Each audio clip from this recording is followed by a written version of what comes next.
Hey, welcome to the Publish, Promote, Profit podcast with me, Rob Kosberg. Every week, I interview thought leaders and experts who have used a book to grow their income and their impact. So tune in weekly for these interviews so you can learn how to use your own best-selling book and go from hunting for clients and opportunities to instead being the hunted. Hey, welcome everybody. Rob Kosberg here. We have another episode with a great guest. I always want to say great episode, but I don't know if that makes it more about me and the podcast itself. But we have a great guest. I think you're going to love and learn a lot from Mr. Chris Miles. Chris has a great company. He is a cash flow expert and is a leading authority on how to quickly create cash flow and lasting wealth for thousands of his clients. And who doesn't want that, right? As the middle class is disappearing, what we really need is to be in control of our financial future. Chris has been featured in U.S. News, CNN, Money, Bankrate.com. He has his own awesome podcast and, of course, a business that really makes a difference for people, Money Ripples. And so, Chris, welcome to the podcast and thanks for being on us. Oh, also, of course, you're a co-author of a great book with Tim Ferriss and a mutual friend, John Lee Dumas. Again, so thanks for being on with us today. Glad to have you. Such an honor to be here, Rob. I really appreciate it. So you are a cash flow expert. I like the way that sounds, but I don't know if I know what that means. So what does that mean for helping people with their cash flow? And I imagine that's what Money Ripples is all about. Maybe you could give me some basics of that, and then we'll dive in a little bit deeper. Yeah, absolutely. I mean, I work kind of like an anti-financial advisor, right? Because traditional financial advising is always about, save everything, spend nothing, save it forever, and gamble it in stocks, and then hopefully someday you have something, right? That's pretty typical of the traditional financial model. And that sounds bad. All that sounds bad. It does, because it is. It's a bunch of crap, it's the same old stuff that we've been following for decades, and people aren't financially free, right? Right. And I get it, because I was kind of like, I wouldn't say raised in that, but when I became an entrepreneur, the first thing I did was I became a financial advisor, and I was teaching all of the same stuff for 4 years. Wow. And after 4 years, it didn't take long to figure out that especially when I started inheriting clients from past advisors, I realized they weren't better off either. And so people weren't becoming financially free, and it bugged me. But at the same time, when your wallet's tied to it, you don't know what to do. You're kind of in this dilemma, right? And you're like, well, if I tell people, hey, you probably won't make your goals, your financial goals, even though we're talking about retirement, you probably won't make it. Right. You're worried like, oh, maybe they'll just go to some other advisor who'll lie to them and tell them they will, and they'll feel better because, they were lied to. And it was kind of a debate that I had. And then finally, it was when I had a friend, right? And this friend, I actually trained him to be in that business, but he left to go do real estate investing. And we caught up 4 months later, and he said, Chris, my life is awesome. He's like, my dad and I have partnered up on some deals. And my dad's now doubled his income as a professor at the university, the local university. I said, wait, he's doubled his money in real estate? He's like, yeah. I'm like, come on, that's too good to be true. There's no way that's possible, right? He's like, no, it's happening. And so we got this debate about what's better, stocks or real estate. And finally, he just stopped me and said, Chris, how many of your clients are financially free, where they don't worry about money? Not retired, but they're not worrying about money, even in retirement. Well, none. All right, Chris, great job. How about this? How many of the financial advisors that some of them have been doing this since the late 70s, how many of them in your office and other places you've met are financially free, not off the commissions, but actually doing the same mutual funds that they've been recommending? I thought about it, like, well, none. Maybe this one guy is. And I found out he wasn't either later on. Wow. He's like, well, there's your problem. I was like, well, tell me the answer. He's like, I won't tell you the answer because you just fought with me about why your way's better. I was like, okay, well, I'm open. You got me to admit this, And so long story short, I actually read a book, Robert Kiyosaki's lesser known book called Who Took My Money, right? And then I started listening to this AM radio show, because this is pre-podcast days. This is 2005, 2006, right? Yeah. Well, I got hooked because it opened up this whole new world to what was possible. And as a result, I realized, like, wait a minute. Yeah, people won't become financially free doing this same kind of stuff. So I started doing the opposite advice. I started doing the anti-advice, right? And funny enough, later that year, summer of 2006, I was able to become financially independent and retire myself at 28 years old. Nice. And I was like, well, this was easy, like way easier than I expected. Yeah. And since that time, even though I've had the ups and the downs and everything else, the whole other story ride that's, I talk about in my book, for example, I mean, the long story short is that, I've been teaching people how to do the opposite, right? Like how to do something that actually gets them freedom now and gets them to work because they want to, not because they have to. And and then cash flow is the key, because when I was a financial advisor, it's always about growing your money. But in truth, it's really about what kind of income does it produce for you on a month-to-month regular basis? Like, do I have monthly income? And I tell you, I run into people all the time that were like the massive Dave Ramsey fans, hence the name of one of my books, Beyond Rice and Beans, right? Because you got to get beyond that. That's kind of scarcity mentality that leads you to being broke. All those people that follow that advice, they're like, yeah, I'm debt free and I have maybe $2 million in net worth, but I have no income coming in from that net worth. Right. It's like, well, let's reverse that. Let's get that money to start paying you so you don't have to keep working forever. So that's really what being a cash flow expert really is like focusing on cash flow, not just growing your money and gambling in stocks. Love it. I love it. As many entrepreneurs either are or should be, I am in a group of really high level, smart guys that I really respect. And we meet once a month. 2 are Australia, 2 are Canadians, and 2 of us in the United States. And so we meet on Zoom. We used to get together quarterly before this pandemic that they're putting on took hold, but hopefully we'll start meeting together again regularly. Yeah. Anyway, we just started talking about, our number, if you will, freedom number, the number that we're shooting for. And really what it comes down to for us in the same way is not so much what the net worth is, but really what kind of, monthly revenue, monthly cash flow we are producing, whether it be from income producing real estate, it could be cryptocurrency or various other things. And so it sounds like that's exactly what you're talking about. Can you give me some of the keys, like break down for me, what are the steps to become freedom, to get real freedom via cash flow? What are the things that you look for that you teach your clients? Well, I like what you guys did. You created your own freedom number, right? Like what is that money per month, that income per month I need to have to be free to quit my work, or even better yet, like with COVID, when all of a sudden certain businesses weren't necessary anymore, right? Like what would make sure that even if I had to shut down my business, I'm okay. Right. And so that freedom number, and most people I talk to, it's like 10 to 30,000 a month is really common, right? But find that number first. Once you do, then it's assessing, what do I have? What are my assets? And that kind of thing.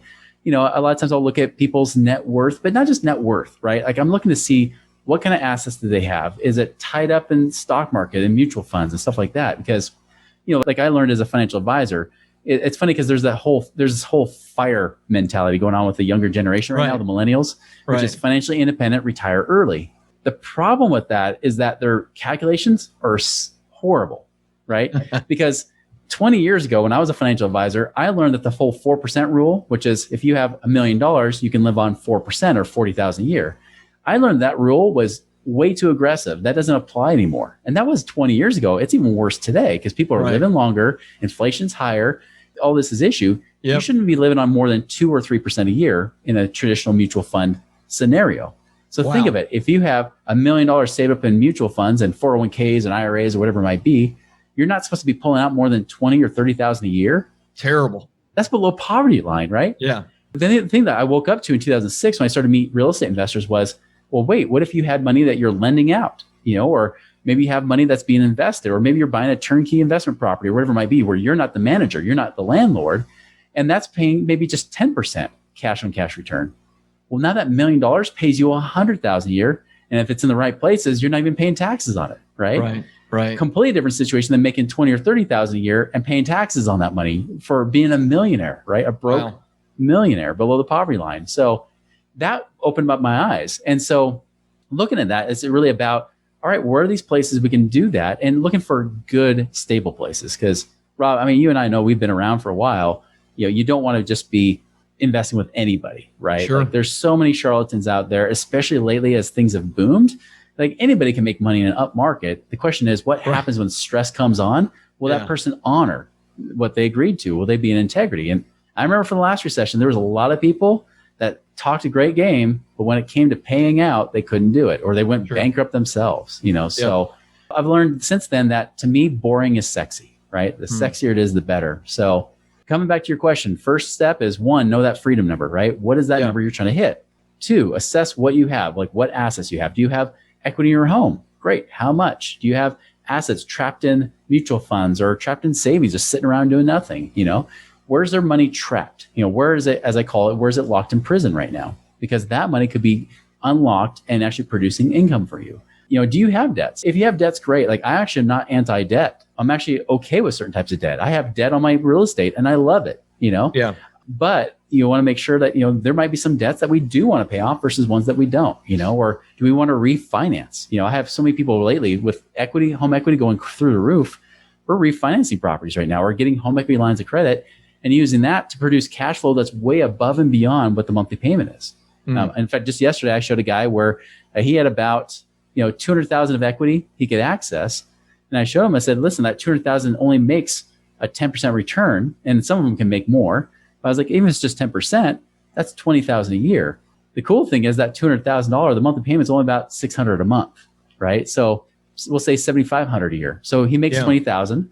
He spends 7,500. He still profits 12,500. He's making $1,000 a month extra cash flow with no money out of pocket, right? Nice. I mean, that's the kind of opportunity that's out available right now.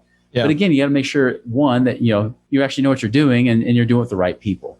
Yeah, beautiful. Well said. So the steps sound simple, right? Mm-hmm. And yet that second part of you got to know what you're doing and you have to do it with the right people. I imagine that you've done it with the wrong people more times than not, because that's what happens, right? That's how we get experience by making mistakes. So what are some of the bigger mistakes that you've made or that you've seen others make in trying to come up with this and implement the plan, right? It's one thing to put it on paper. It's another thing to implement. So like, what are some of the big mistakes you've seen in this arena? Yeah. Biggest one is one, make sure that you have returns coming, right? Like, you don't always have to invest for cash flow. But I personally like it. I like it when my money's returning right away because I'm getting something. Because if something goes wrong, at least you say, well, maybe I lost that principal, but at least I made some interest, right? Right. It's just like I gambled a little bit with crypto. Like I remember my Bitcoin was around $6,000, after the last crash. Yeah. Now I bought it there, but right when it got up to the point where I made profit and I had some extra, I pulled my money out. I pulled out all the principal and even a little bit of gains and to actually tell people, yeah, I actually made money on crypto. Versus. Yeah. Most people who have a high valuation, they ride it up and ride it down. They're riding it up, but they haven't sold anything out. So they haven't made squat, Yeah. So, and I guess kind of going with that, I guess that's another part too. So one is make sure you're focused on cash flow streams. Two is, stay away from the hype, right? Like when you know that your classmates that are really not educated in the money space are telling you what to invest in, or they're asking how to invest in something, that's probably the time to get out of something. Right. That's when the taxi driver is talking to you about Bitcoin, you might want to move out of it. Exactly. I remember actually before the last crash of Bitcoin, I remember I had a classmate saying, hey, who wants to pool their money together to buy a Bitcoin, right? And this is when it was like $20,000 an ounce or almost there. And I was like, oh my gosh, if she's asking and she doesn't even know how to buy a Bitcoin, time to get out. And the next month it crashed, right? And that's when I actually bought in, But that's the thing is like, you got to stay away from the hype. Right now the stock market's never lost. It seems like it never lost because it's up 12 years in a row. Horrible place to be right now. Right. Like what? I'm not saying it won't go up more because there's still dumb money being thrown in, but I love how Robert Kiyosaki calls it dumb money, right? Yeah. Because when average Americans and average people start throwing money in, that's about the time you want to start taking your money out. Come on, we know Elon Musk did that to us with Bitcoin. He drives it up right after he buys in, and then of course he says, hey, he's going to sell out early. And then he's like, oh, okay, guys, Bitcoin's not good. It's not, environmentally responsible. Right. Then it crashes. And watch, this company's going to buy some more after it crashes, right? Like that's right. You got to stay away from all that hype and all that crap, So that would be two. The third one, I guess what goes along with that is that boring is sexy to me. Like I love boring. Like I love like somebody who, like if I'm investing money with somebody else, for example, like a syndication where we're pulling money together, put into an apartment deal or something. I want to know that this is a deal they've done over and over and over to the point where they could do it in their sleep. Right. Like, I don't want the guy who says like, hey, I'm going to go buy a marijuana farm. I've never done it before, but it sounds fun. Well, yeah. Big money in it, right? Yeah, it could be big money. It's like, no. If you're, I don't want to be your guinea pig. Like I want somebody who's like, I've done the same deal 20 times and it's the same thing. And I put it through the same criteria, the scrutiny every single time, and it meets all my criteria. Like it sounds boring to them and maybe outside, but to me, that could be the sexiest thing in the world. Because if I learned anything from the last crash was don't buy into the hype, don't buy into things that are already overinflated, and definitely go with people that have a great track record and they invest their own money into those deals. They have so much faith, they'll put their own money into it. If they won't put their own money in, why should you? Right. It's pretty clear you're not a fan of the stock market, at least from what I've heard. Now. At least not now. I have a pretty extensive real estate background, so I get real estate. Real estate's cash flow. What other cash flow opportunities are there? Or is it just, primarily real estate and maybe diversified in various things in real estate? Or what are A, B, C, and D? Give me a few of those for our listeners. Yeah, real estate, no doubt, when it comes to cash flow especially, is one of the easiest, safest places with the biggest returns, especially with investment property, like long-term rentals. Like I love personally turnkey rentals because I am a horrible landlord, right? Yeah. I'm not a good property manager. I found that out with the last crash, I'd much rather farm it out. So I personally love doing turnkey rentals where somebody else finds the renters. I don't even know my renters' names, right? Nice. Like they do all the work. I just fund it. And I know that my benchmark right now is I want at least 11 or 12% cash on cash return, not including appreciation, not including the fact they're paying down my mortgage for me and giving me equity gains that way. Tax advantages, I'm off the plate. Like I don't care. Now I love it because, when you do have appreciation, man, like I have a Memphis property that with my total returns and everything, I've made like 150% in 3 years. Nice. Don't mind that. The equity gain was only $30,000, but because of how much money I put into it, the leverage stability, right? It's awesome. Yeah. I mentioned that there's the other things like funds. It could be lending. It could be lending in the real estate game or something elsewhere. Okay.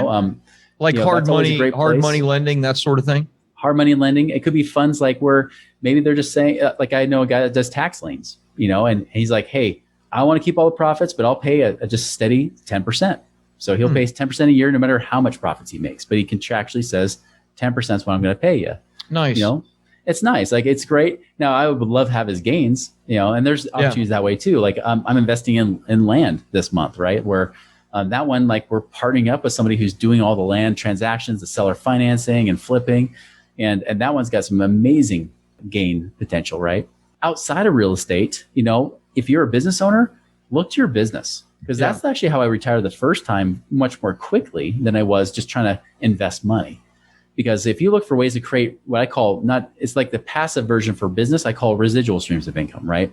Can you create residual streams within your business that doesn't require you to have to babysit it? You set it up, it might take some initial energy or time and effort, much like buying a property. You do that up front, but then it keeps paying you even when you're not doing it. You're just managing it and it works. Like, give me an example of that. Yeah, like within my business, I've got a few income streams. I mean, one, I've got a podcast, I've got sponsors. That's always nice because I recorded a 30-second blip and then they pay me every month for that, right? Gotcha. You've got things like with online products. Like I have like online products that I have to sell as well. Like people see that like, oh, click, buy, Right. That's always an easy one, especially if it can be automated through technology. By the way, technology automation, like I'm not even a tech guy and I love the potential that you have with that. You don't have to have VAs doing all the work like you used to have to do before. Another one's like doing anything with affiliate type stuff. Like I do a lot with referral marketing. I wouldn't call it affiliate. Like I'm not like a massive like here, let me spam my list type thing. Yeah. But when I have like certain like regular contacts and they're people that have a business service they can offer, it's like, hey, this makes sense for my people. It's a good fit. Let's connect you, right? And I've made tons and tons of money just off that alone because it's a value add that I don't have to be the expert for, but they are. So those are just a few examples of several that I have within my own business model that works and probably could work within your business depending on what you have going on. Love it. Love it. Totally agree. A couple of other, and I don't know if you have something like this, but a question thought. Is there any kind of formula that you have or think about when it comes to cash and cash flow? Like $1 million sitting in the stock market or sitting in the bank, it earns 0.15%. That's nothing. But $1 million should produce X amount of cash flow in residential real estate, as you put it, turnkey real estate. Do you have formulas for those kinds of things? I do. Yeah. I mean, depending on where they want to invest, like That's sometimes important. it might go as low as 8%, 9% occasionally. Like for example, if somebody's got a lot of cash to deploy, they're probably not going to be buying it in like a single family home, right? Yeah. Like they might buy a few just for the extra returns. And like I said, for single family, I like to see at least a 12% cash on cash return. But if it's multifamily, I'm going to be looking more like 9 or 10%, as a cash on cash return, not including all the other gains, right? Yeah. So yeah, when somebody comes to me and they say, hey, I've got $1 million, I usually do a simple formula because I know there's other funds that will pay 10 or 11%. I'll usually say 10%, hey, 10% is pretty doable. Like it's not guaranteed, but it's not by no means is it impossible. It's actually more likely, to get that depending on what you're doing with the money. And so if it's $1 million, like great, we could probably make about $100,000 this year. And I had a client, actually a chiropractor out in Minnesota where, we're looking at their stuff and between cash out refinancing, like they had paid off all their debt, but they had no real cash flow, right? So they cashed out money from their building. They cashed out money from their house. They had $1.5 million to play with.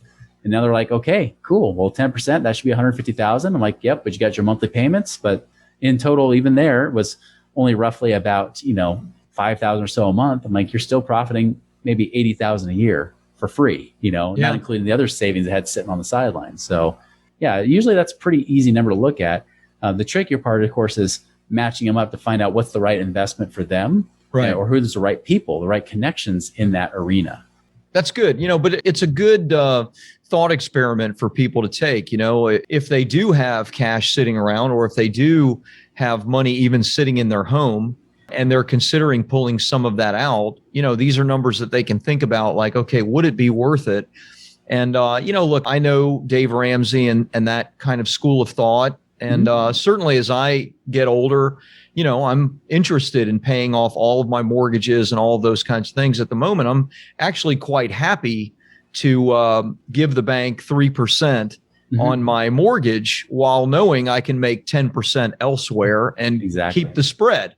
Yep. While my home continues to go up in value and everything else because of inflation and money printing continues to go up in value. So it is a bit of a game, right? That you have to know what the rules are to the game. Otherwise, you really get left behind.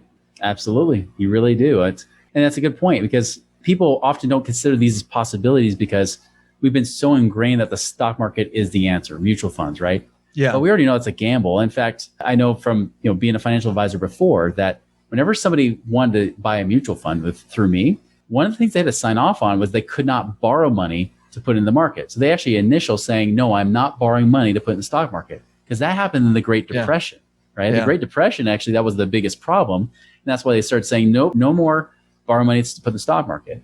I love to invest in places that banks don't mind lending money for. Right. Because think about it, like banks don't ever lend you money to put in the stock market.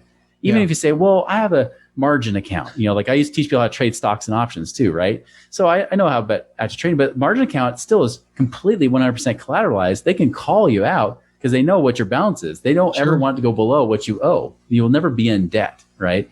So even then, you're not really trading with debt. But think about a business. They'll loan you money for the right business. If it's got a good plan, it's profitable. They'll lend you money for real estate all day, right? Those are the kind of things I like to invest my money into. Those are the two big things there. They don't have you ever borrow money to put in speculative ventures. And there's a place for speculation, but that should be like a teeny piece of your portfolio, where the rest of it should be the places where banks would invest themselves. Yeah. Love it, love it, love it. Good advice and some good formulas for people to think about. So let's change gears for just a second. We've talked a lot about how you help people, what the idea is with Money Ripples and being cash flow expert. You're a content creator. You have, your book on your website. You have a book you co-authored with Tim Ferriss and John Lee Dumas. You have your own podcast. Talk to me a little bit about what your books have done for you financially, growing your credibility, growing your authority, attracting clients, et cetera. Love to hear a little bit about that. Yeah, it's fascinating because like the ebook, that was one of the first things I did. It used to be a white paper and then it expanded to become a book. I'll admit, I'm not a huge writer. It's 28 pages with page breaks, right? Because that's okay. I just like to get right to the point, I was like, okay, boom, boom, boom. I put a little bit of a story, so that extended it a little bit more, but it's just like my thesis paper when I was going to college. It was 35 pages because I put in charts and graphs, and I was like, and they're saying, you can make it meatier. I'm like, I don't know how to make it any more meaty. This is it. So I'm not a BSer, I guess, is what you could say there. But I mean, but that's the cool thing is that it's there. And I've had many podcast opportunities, interviews where people say, hey, you notice you got a book. The crazy thing is that, I mean, it wasn't that hard to create, right? Yeah. But just because there's a book there, they're like, oh, cool. Yeah, we'll bring you on, right? Yeah. And so it does give you some added credibility there. You know, doing that book with Tim Ferriss, you know, and John Lee Dumas, it was interesting because I had a friend who was a mutual friend of ours, right? Now, John Lee Dumas, I was connected to. We were Facebook friends. I'd messaged him a few times. Yeah. But whenever I asked to go on his show, it was always a no. Actually, no, it wasn't even a no. It was just crickets. Yeah. So, which in my opinion No is response. a no. Yeah. Might as well be. And I was like trying to share stuff. Like I was trying to add value to him, like just, you know, promote him, right? Try to do whatever I could to get on his radar. Nothing. Well, then I had a friend reach out saying, hey, listen, there's this opportunity where John Lee Dumas wants to write a book. He's got Tim Ferriss writing the forward, but he wants to have a few other entrepreneurs that are putting their own 2 cents into as well. Are you interested? And when he said, like, you know, Tim Ferriss, I actually met several years before when he was just starting to gain some popularity. I was like, okay, he's a cool guy. I like him. Yeah. And I've read some of his books. And then, of course, you know, John Lee Dumas, I'm like, I'm trying to get on his radar. I said, yeah, let's do it. He's like, all right, well, it's going to cost you $2,000, which will buy you 200 books to hand out. You can buy more if you want, but at least $2,000 minimum. That's so cheap. I was like, yeah, that's nothing. Like I can sell this book for $20, which I did, you know, later on. So I still made money from the book or gave it out as gifts, right? As like a really a nice, expensive business card. But the best part is after I got done recording the interview, right? They transcribed my words because I'm a horrible writer. I just had to edit it a little bit. But after they did the interview, he said, well, how can I serve you more? Now, if I hadn't said anything, it probably would have been the end of the story, right? But I said, you know what? I've been trying to get John Lee to get me on his show forever. Can you somehow get me connected there? I was like, I'll send an email right now. Yeah. Half an hour later, John sends an email back saying, let's get you on the show. And so we did. You know, it took 4 months before I got onto the show, actually, right? But I was there. And the first time I was on a show, like I just promoted my website and then boom, like the numbers blew up on my website, like traffic doubled just overnight. Wow. And I can directly attribute, not in selling the books, right? Just attribute to the external return from the new clients. I probably made about $40,000 off that one interview. Wow. So I'm like, well, that's a pretty good return. 2,000 becomes 40,000 in about a year. I like 20 to 1. I think so. So the next time around, you know, about a few years later, I emailed John. I said, I want to get back on your show again. I got some new content. You know, I've got more stuff. I teach more about investing and things now than I do just about cash flow, freeing up money, paying off debt, that kind of stuff. He said, great, let's get you on the show. And his assistant comes back and says, yeah, well, you already paid for some stuff, but he wants you to buy $600 worth of journals. I said, easy, I'll do it. So I bought $600 of journals. I ended up just giving them away, right? That next interview I did, I can directly attribute to it that over the course of the next 4 years, I've made about $2.5 million from that one show, right? Wow. And again, that all got traced back to me just doing that book with them. If I would have just said, no, I hate writing, I'm not going to do it, none of those doors would open up. By the way, I'm actually just had his third show at release because I'm like, what else can we create? You know, see what else happens, because it's just those doors you want opened up. It doesn't matter if the book does anything, because for most of us, the book doesn't really generate a lot of profit. It's nice when it does, but we're not here to be J.K. Rowling. We're here to become the authority, to be credible, and to open up doors that would otherwise be closed to us. Yeah. Love it. Love it. Well, you know, I'd say $2.5 million is profit. So that book did lead to a lot of profit, just maybe not in the way that a lot of people think when it comes to royalties. I think so many people are closed-minded about what the opportunity really is. You know, the opportunity is to make an impact and an income. And there's lots of different ways to do that. Royalties, like you said, we're not here to be J.K. Rowling. So congratulations. You know, I've been on twice. I think it's time for my third as well. I better reach out because, wow, I got some catching up to do, man. It's more expensive now. I'll tell you that much. That's okay. It's worth it. But I was okay. It's like I made more than that from his last show, so I'm okay with that. It's clearly worth it. Now I'll tell you, like, yeah, it's true. Like, it's such a different world today, because I remember working on a New York Times bestselling book with a former partner, right? And it was interesting watching that whole experience, because he invested $1.2 million to get that to be a bestseller. Wow. And then after it became a bestseller, it was actually the same week that the last Hunger Games book came out. I remember that. And seriously, again, crickets, nothing. And he hired a media company and he got a few interviews, but it just wasn't great. It didn't get traction. Yeah. But I'll tell you, like, eventually it did. It did take some time, but he got there. You know, it just took years. But nowadays, like you said, like we were looking more for I mean, he made money from the book sales. That's mostly what he made money in the beginning, right? But man, the external rate of return you can make from it, man, like it eventually did pay off. I mean, we made tens of millions of dollars eventually from that one book. Yeah. So, and it doesn't take 1.2 million anymore. Like that was ridiculous. And that was that was a whole different world. That's when you're having to get books into Barnes and Noble and stuff. Yeah. Amazon was only a little piece you had to get there to get to the New York Times bestselling list. Like it was all about getting in bookstores and the airports and stuff. And now it's so much easier to get that to work. And you just can't focus on the book. Telling though, Chris. I mean, like so many people think that these big time authors that get big checks written to them, just let the publisher do all the work. And what they don't understand is that if someone gets $1 million advance, in most cases, they're using most of that $1 million on marketing the book. Yep. They exactly. are. And people just don't understand that. They think that they get the $1 million and they just sit back and watch the royalties come in. No, they got to go to work. They got to go to work for the publisher that just gave them that $1 million. And so, that's telling. I appreciate you sharing that because at the end of the day, it sounds like it worked out incredibly well, but that's the exact same way it is true on a smaller scale. I mean, our clients can pay us as much as six figures, but they do that knowing that the opportunity is to make millions of dollars like you did on one dang show. You got to look past the book sales. You got to look past it. Beyond the book. Yeah. Well said, my friend. Well said. Thank you. Thanks for your input and your advice. Let's give some links. Where can people learn a little bit more about you? Where can they get some, cash flow advice from the expert? Yeah, two places you can go. I mean, one, you can find my ebook on moneyripples.com. That's MONEYRIPPLES.com. Not Money Nipples, as Entrepreneur Magazine tried to put in there. That is not my website. Yeah, don't go there. Yeah. Money Ripples. MoneyRipples.com. Okay, got it. Yep. So you can go there, or you can even check out my own podcast. I've got the Chris Miles Money Show that I have on iTunes or any other podcast app that you use. Love it. Love it. Chris, hey, thanks so much. Thanks for sharing authentically, giving a lot of great advice, and our people know where to go. Thank you. I appreciate it so much. All right, buddy.